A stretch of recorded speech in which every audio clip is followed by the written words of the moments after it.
Ireland's Foreign Affairs Minister Simon Coveney has been warned the country may not be able to survive the economic shock of Brexit after the coronavirus pandemic. Amid fears of a no-deal Brexit, the minister was warned it is now vital for Ireland to protect its trade link with the UK, according to government briefing papers. Mr. Coveney was also told Irish businesses and households may not recover from a hard Brexit coupled with the damage of the pandemic, referencing the €85 billion, £76 billion in trade between Britain and Ireland. The paper warned it is vital to our overall economic recovery for trade to be protected, as the country fears the potential of a no-deal Brexit. The government paper also stated the hope for an agreement by September or October. The official briefing document seen by the Irish Times said, Ireland is facing into Brexit from a fundamentally different economic starting point than for a no-deal Brexit in 2019. The capacity of households and businesses to manage a second economic shock will be more limited. The gap between the EU and UK positions remains wide, including on key issues such as the level playing field, fisheries, police and judicial cooperation and governance. For progress to be achieved, it will be necessary for the UK position to move considerably in the direction of what they had agreed to under the political declaration.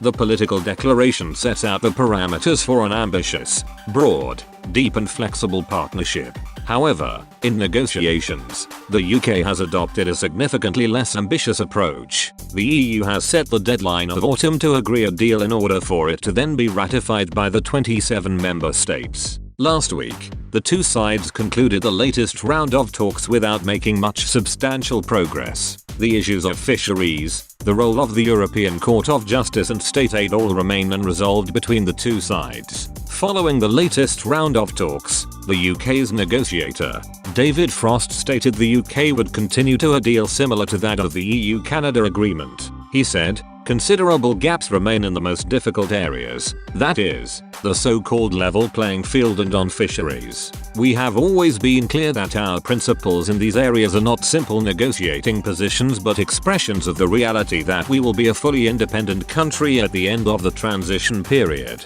That is why we continue to look for a deal with, at its core, a free trade agreement similar to the one the EU already has with Canada. That is, an agreement based on existing precedents. We remain unclear why this is so difficult for the EU, but we will continue to negotiate with this in mind. Looking forward, there are large areas of convergence in many of the areas on which we are negotiating and ample precedents and texts on which we can base our work. We will keep working hard to bridge the gaps and find a way through, amid concern for Ireland's trade link to Britain. Fishermen in the country have also expressed their concern over the hit on the industry if a deal is not resolved. Irish fisherman Kieran Doherty told RTE News, "Our business has been based for 40 years on accessing the UK waters. If on the 31st of December we have no access to UK waters, basically 60-70% of our fish is caught in UK waters. So basically it closes our industry. The UK wants to be able to determine entry into waters and to be able to negotiate annual quotas and standards with Brussels. Under the Common Fisheries Policy, the combined coastal area of each member state is included within the EU's exclusive economic zone. However, due to the UK's large and rich fishing waters, some have stated this allows European vessels to exploit British waters.